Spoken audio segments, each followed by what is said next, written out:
5 মাসের বাচ্চাকে কোলে দিয়ে স্ত্রী বলল, বাবুকে নিয়ে আপনি আগে যান, আমি সাঁতরে পারে চলে যাব। না, একসাথে যাব, চলো। আপনি বুঝতেছেন না, যেটা বলি শোনেন, আপনি বাবুটারে নিয়ে আগে যান। স্পিডবোটে থাকা একজন লোক বলল, ভাই আর একজনের জায়গা আছে, দ্রুত ওঠেন, আরো হাজার হাজার লোকদেরকে উদ্ধার করতে হবে। বললাম, ভাই আপনারা যান, পরের বার যখন আসবেন তখন স্ত্রীকে নিয়ে একসাথে যাব। স্ত্রী আমার হাত তার মাথায় ধরে বলল, আমার দিব্যি, আপনি এখনই যাবেন। এটা কি ধরনের পাগলামি? তোমায় একা রেখে আমি কিছুতেই যাব না। বাবুর কথা ভেবে আমার কথাটা রাখেন। আপনার পায়ে পড়ি, অন্য বোট আসলে আমি সেটাই করে চলে যাব, নইলে সাঁতার দিয়ে যাব। চারিদিকে পানিতে থই থই, তুমি সাঁতার দিয়ে আসবে কি করে? গ্রামের মেয়ে আমি, সাঁতার দিয়েই বড় হইছি। স্ত্রী এক প্রকার জোর করেই বোটে তুলে দিল। উঁচু স্থানে যাওয়ার পর ঘন্টার পর ঘন্টা কেটে গেল, স্ত্রীর দেখা নেই। বোটে করে শত শত মানুষ আসলো, তাকে নজরে পড়ল না।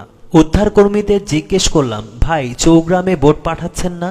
তিনি বললেন, চৌগ্রামে বোট নিয়ে যাওয়ার পরিস্থিতি নেই, যতজনকে সম্ভব নিয়ে এসেছি। ভাই ওখানে আমার স্ত্রী আটকা পড়ে আছে, দু একজনের জন্য তো যাওয়া সম্ভব না। এতটুকু বলে ওনারা আবার রওনা হলো উদ্ধার করতে। স্বেচ্ছাসেবীর কাছ থেকে অনেক কষ্ট করে রিকোয়েস্ট করে একটা ফোনের জোগাড় করলাম। শ্বশুর বাড়িতে কল করে সব জানালাম। স্ত্রীর বড় ভাই বলল, তুমি ওকে একা রেখে আসলে কিভাবে? দাদা, আমি নিরুপায় ছিলাম, ও আমায় বাধ্য করেছে, আর ও বলেছিল সাঁতরে পারে আসবে। আরে ও তো সাঁতারই পারে না। 5 মাসের বাচ্চাকে কোলে দিয়ে স্ত্রী বলল, বাবুকে নিয়ে আপনি আগে যান, আমি সাঁতরে পারে চলে যাব। না, একসাথে যাব, চলো। আপনি বুঝতেছেন না, যেটা বলি শোনেন, আপনি বাবুটারে নিয়ে আগে যান। স্পিডবোটে থাকা একজন লোক বলল, ভাই আর একজনের জায়গা আছে, দ্রুত ওঠেন, আরো হাজার হাজার লোকদেরকে উদ্ধার করতে হবে। বললাম, ভাই আপনারা যান, পরের বার যখন আসবেন তখন স্ত্রীকে নিয়ে একসাথে যাব। স্ত্রী আমার হাত তার মাথায় ধরে বলল, আমার দিব্যি, আপনি এখনই যাবেন। এটা কি ধরনের পাগলামি? তোমায় একা রেখে আমি কিছুতেই যাব না। বাবুর কথা ভেবে আমার কথাটা রাখেন। আপনার পায়ে পড়ি, অন্য বোট আসলে আমি সেটাই করে চলে যাব, নইলে সাঁতার দিয়ে যাব। চারিদিকে পানিতে থই থই, তুমি সাঁতার দিয়ে আসবে কি করে? গ্রামের মেয়ে আমি, সাঁতার দিয়েই বড় হইছি।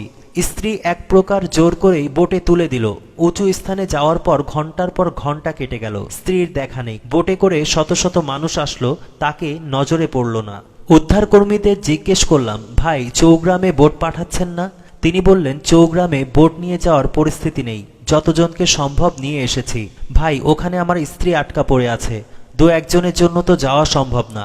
এতটুকু বলে ওনারা আবার রওনা হলো উদ্ধার করতে।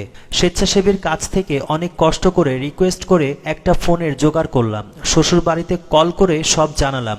স্ত্রীর বড় ভাই বলল, তুমি ওকে একা রেখে আসলে কিভাবে?